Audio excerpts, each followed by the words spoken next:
One, two, is this on? April 2nd, 2006. About halfway through the 4-hour biggest show of the year, while the outside of the Chicago All-State Arena would be covered with lights, flashy signs, and marquees that plastered the words WrestleMania 22, the inside of the arena would be littered with broken weapons, burning skin, and fans in awe of faces and bodies covered in blood. And within this mess lay one man in particular, a man who, although he may have lost the match, managed to win over the hearts of fans on this night and on many nights before by continuously giving his all to the sport he loved, by making his name synonymous with the word hardcore. This man was Mick Foley. On this night, Foley entered the match with a 42-year-old overworked body that had up to this point suffered a broken toe, a broken wrist, a ripped off ear, a twice broken nose, 2 herniated discs, 4 knocked out front teeth, 5 broken ribs, 8 concussions, and a dozen more breaks, tears, and fractures. Yet despite these physical limitations, he was determined to put on the match of the night. And did he ever? In the sport of professional wrestling, it's not only the winners who garner the love of the fans. Viewers now understand that what it takes to make a good match is the in-ring relationship between both the winner and the loser, and the sacrifices that the loser must make to ensure that the winner looks like a complete force to be reckoned with. This is called putting over a wrestler, and by enduring decades of pain and torture in the ring, this is something that Mick Foley has been doing since his debut, all in the name of respect for the wrestling business. Mick Foley entered the world of professional wrestling with a body type that some would say is unconventional for wrestlers of his time. He traded in the bulging biceps and the perfect abs for messy hair, a slight slouch, and a crooked smile. But even in 1983, at the age of 18, his physical appearance meant nothing when considered alongside his passion and determination. The same passion that had him making 6-hour drives from his New York college campus to his wrestling school in Pennsylvania. This is where his skill set began to match his passion under the tutelage of Dominic DeNucci, a tenured legend with global experience who had a multitude of styles to teach his students at the time. Eventually, this determination would land him small on-screen matches for the WWF, where he would quickly be squashed by more established wrestlers. This is where his penchant for pain and injury began, when in one of these squash matches, he faced the Dynamite Kid, a wrestler known for going off script and throwing stiff punches at the new guys as a form of initiation, instead of the typical performance punches that look much more painful than they actually are. It was one of these stiff punches that injured Foley so drastically that he wasn't able to eat solid food for several weeks. After this short stint in the WWF, he toured different independent promotions until landing in world-class championship wrestling, where he went by the name Cactus Jack. Under this moniker, Mick Foley would become notorious for dangerous feats such as being on the receiving end of stiff strikes and delivering top rope elbows onto the concrete floor. After witnessing his love of high-risk danger in the form of a 12-foot elbow drop onto fellow wrestler Kevin Sullivan, Ric Flair, who was the WCW booker at the time, along with Kevin, decided to offer Mick Foley his first ever full-time contract. A contract that came right at the time when he was having massive financial struggles due to traveling from promotion to promotion chasing his dreams. It was during this time that Foley gained his distinct look of the missing front teeth, but surprising to many wrestling fans, this wasn't a moniker gained from in-ring damage. Foley was actually involved in a car crash at this time that took 2 of his eventual 4 missing front teeth, a look he was more than happy to keep so as to help him live up to his extreme gimmick. It was at this point that Foley would once again dabble in smaller promotions like UWF and TSW, where violence would become even more embedded into his style. During this run, Foley would become the innovator of a weapon that American audiences weren't yet used to: barbed wire. Whether it was hanging wrestlers using the wire or participating in matches where the ring ropes were wire, Foley became synonymous with the spike-covered, stringy substance. This was the birth of the Maniac stint of Cactus Jack, a rebirth version of his former self, which made its way back to WCW, where he began to use his signature phrase, "bang bang," as he laughed hysterically. Although debuting as a heel, this eventually made him a fan favorite, which pushed him further into main event feuds. But one of the most memorable feuds of this time was with Big Van Vader, a wrestler so well known for stiff strikes that he was at a point in his career when many wrestlers would refuse to work with him, out of fear of actually being physically injured. But to no surprise, news like this only excited Foley more, and he jumped at the opportunity to work with Vader, making this one of his most vicious feuds up to this point. During their second match together, Foley was scripted to become injured at a certain point, but he wanted this injury to feel as real as possible for the fans. So although most ringside activities always use protective mats to shield the possibility of real injury, for this match they decided against it, so fans can feel the true impact of the bumps. However, Vader's powerbomb to the unpadded concrete floor actually gave Foley a legitimate concussion and even caused him to lose feeling in his left leg momentarily. To make matters worse, months later after recovering from this injury, Foley went right back to his feud with Vader in what WCW called a Texas death match. A match so brutal that steel chairs, steel posts, and steel steps were only some of the more typical weapons used, while cameras, pre-dug graves, and even tasers were uniquely utilized as weapons until both men were beaten to a bloody pulp. Though this must have been a physically demanding experience for both men involved, it proved to make great TV. So 6 months later, although the two men were now banned from ever putting on a televised show again due to their brutality, they decided to have a house show instead. And it was one that actually ended up being their most legendary matches to date. It was here that the two men attempted to pull off a scripted stunt called the hangman, where Foley's neck would be hung in between two ropes as he dangled ringside. However, what these men didn't know was that the ropes were actually applied extra tight that night, and Foley found it impossible to move as he was being choked out. When he finally freed himself, the friction of the rope he had to scrape through to survive left a massive split on his ear that had left a third of it hanging off his face. In the spirit of the show must go on, the two men continued trading blows until Vader eventually ripped the piece of the ear completely off, a piece that the referee would then pick up and hand to the ring announcers, becoming one of the most horrific sights in professional wrestling to this day. Shortly after this, Foley then ran through numerous stints in SMW, IWA, and ECW, bringing his signature style of brutality everywhere he went. Many of these matches began to involve things like bricks, body bags, thumbtacks, flaming chairs, flaming iron rods, and of course, barbed wire. An especially vicious series of matches was known as the King of the Deathmatch tournament at Kawasaki Dream in Japan, which was an all-day event that started early in the day and only got more and more brutal as it went on into the night. This show drew a crowd of 28,757 attendants, which was the largest crowd ever for an IWA Japan show. The first round of the tournament started in the daytime and was a barbed wire baseball bat and thumbtacks match, which Foley won. He then went on to win the semi-final match, which was a barbed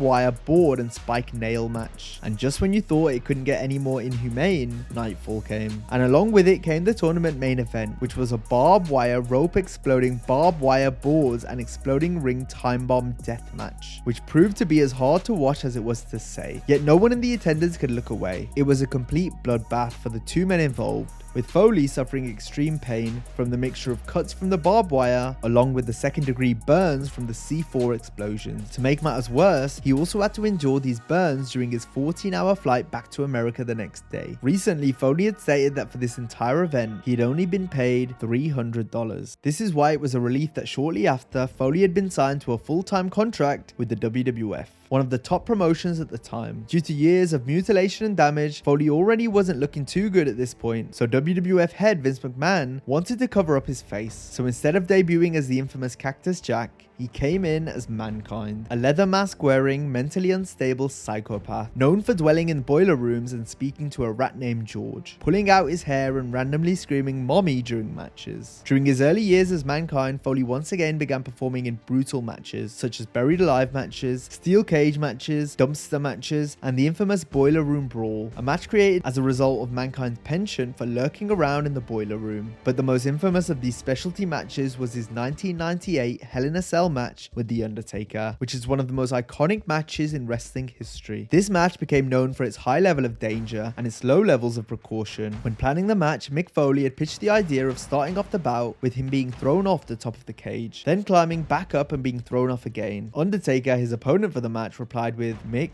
do you want to die?" Foley replied, "We've got a heck of a legacy to live up to, and I don't want this match to ruin it." And they definitely lived up to it by following through with Foley's absurd pitch of Undertaker throwing him 16 feet off the top of the cell, crashing through the wooden announcer's table and landing on the concrete floor. And just as he planned, less than 5 minutes later, with a dislocated shoulder, he climbed back to the top, only to later be chokeslammed through the top panel of the cell. The additional fall was actually not part of the initial plan and resulted in Foley losing both a tooth and the match. Years later, the referee for the match, Tim White, said that although he was aware of the planned spots, he still felt like he was having a heart attack throughout the whole match. A feeling I'm sure everyone could relate to, as as the lasting image of this match being a bloodied Mick Foley laying on the mat as his tooth hung out of his nose. Although this was a loss, a feeling that Foley was more than used to at this point, this match may still be the spark that ignited his rise to main event status. The Mankind character then became more liked and lighthearted instead of unstable and dangerous, and eventually the fans got behind this change. This lovable gimmick was only further heightened when juxtaposed with the hated characterization of WWF owner Vince McMahon, who began working with The Rock to abuse and defile Mankind, although he looked up to McMahon. It was during this time that the wrestling industry was also going through a huge disruption, with the constant opposition between the industry's two leading promotions, WCW and WWF, both of which had their flagship shows on Monday nights at the same time. This was dubbed the Monday Night Wars, and up until this point, WCW had been winning for the most part. So after weeks of loss and brutalization from The Rock and McMahon, on the January 4th, 1999 episode, Mankind was finally scheduled to win the most prized title, the WWF Championship, a move that WCW executives got wind of due to pre-tapings. So in an attempt to maintain viewership, WCW did something that goes against all rules of professional wrestling. They spoiled the match ending. Mid-show, live on WCW, the announcer Tony Schiavone revealed that Mankind would be winning, so that there was no need to even watch the WWF that night. However, this proved to be their biggest mistake.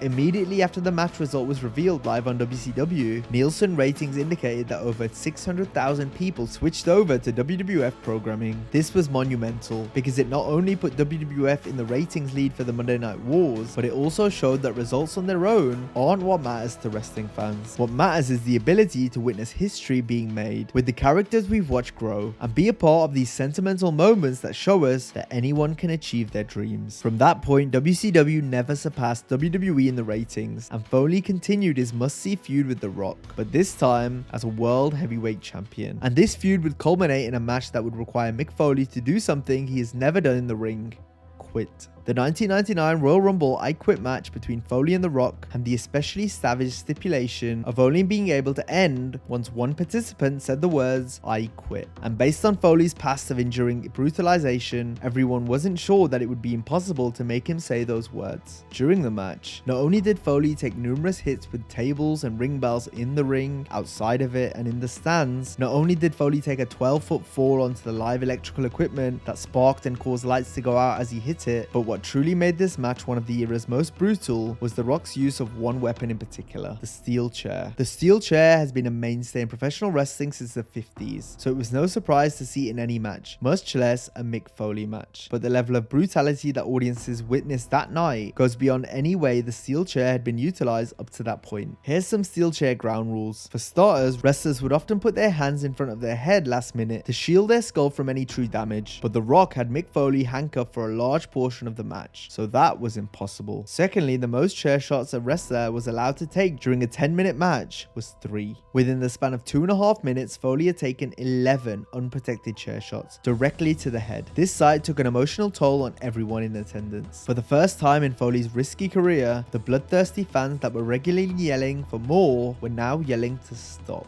And leading the screams was Foley's wife and 5-year-old daughter, who was sat in the front row in tears, believing that the head of their household was about to die. Yet when given the final opportunity to say the words "I quit," Foley tiredly mumbled into the microphone, "You'll have to kill me." Although the plan finish had Foley looking into the eyes of his family and saying "I quit," he fell unconscious due to constant hits to the skull, leaving the officials backstage no choice but to play a previous recording of him saying "I quit" over the speakers, making Rock the winner. And although a stretcher was brought out for the bloodied and concussed Mick Foley, he refused it and walked out with his head high, content with the fact that he never actually quit, a pattern that we would see in both his matches and his career as a whole. For the next year and a half, Foley continued to be a staple in WWF programming due to his highly entertaining feuds and friendships with top wrestlers like Stone Cold, Triple H, and The Rock. But at this point, years of wrestling began to take a toll on his body, both physically and cognitively, with him beginning to forget simple bodily motions and forgetting how to write and spell basic words. He knew it was time to retire, so his last match was scheduled for November 1999. But it was at this point the wrestling world received the devastating news that Stone Cold Steve Austin, arguably the biggest star in wrestling at the time, would have to spend months away due to the severity of a neck injury that would eventually lead to his own retirement. So typical Mick Foley, the man who always always put the fans first, became more concerned with fan reaction to losing two major superstars at once than he was with his own health. So he decided to continue wrestling for a few more months until Austin could begin making appearances again. When that time finally came, Foley wanted to go out on his own terms in a way the fans could remember him for decades to come. So what better way to do so than with the match that made him famous in the first place, the Hell in a Cell. With the stipulation that Foley would have to retire if he lost, he put on another fantastic bout against Triple H that included thumbtacks, flaming 2x4s, and yet again, barbed wire. But in the end, Foley was launched through the roof of the cage, much like he was years prior, falling 13 feet into the mat as Triple H pinned him to finally retire the legend. But if there's one thing we've learned about Foley, it's that he's a man who never knows when to quit, both in matches and in life.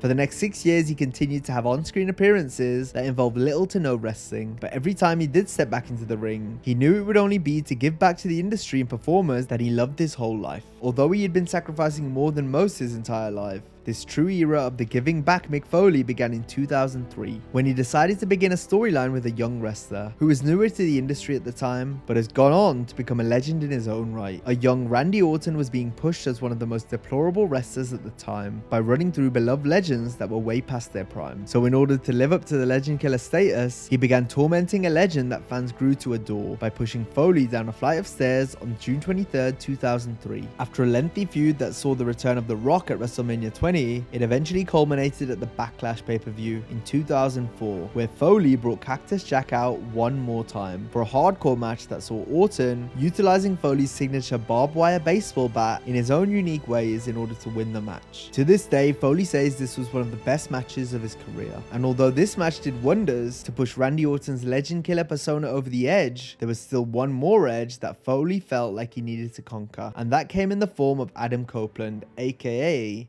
Edge, a wrestler who had already dominated in the middle of the card for years, but was recently given that main event push that he so deserved. If you thought Randy Orton was a top villain, Edge had been taking notes from the same book and magnifying them tenfold. So Foley knew that the perfect icing on the cake for Edge's already heated career would be a match against the greatest hardcore legend that would be one of the most intensely brutal bouts the WWE would see at the time. So let's take it back to where we started. A 42-year-old man with more injuries than titles. On April 2nd, he entered the WrestleMania arena with a body that had gone through bruises, breaks, fractures, tears, burns, and concussions. So the question on the mind of every fan was, does he have what it takes to do it one last time? Well, this was a man who was constantly winning over the hearts of fans by losing to some of the greatest, whether it was The Rock, Triple H, or Randy Orton. Foley made a career out of making other wrestlers look like stars, and this one was no different. Although there were many intense spots that utilized chairs, tables, and a plethora of thumbtacks, there was one planned spot that would be the magnum opus of the night: the spear from the inside of the ring onto a burning table outside. In order to convince management to let them do the spot, they had to do multiple pre-match tests, and even had plants in the crowd that were actually fire marshals just in case anything went awry. WWE officials even covered the wrestlers' entire bodies with flame retardant gel, but according to Edge, due to the large amounts of sweat from both nerves and strenuous activity, the gels washed off in about 2 minutes. This same gel was meant to be applied to the table as well, but at both performers' request, it was not. The final spot resulted in something that would take all fans out of their seats, as Edge and Foley went flying into a burning table as it exploded into a dozen pieces of wood and ember. Both wrestlers suffered secondary burns as the camera did a close-up of Edge's traumatized face, which he later revealed was a completely real reaction to him smelling his own flesh being burnt.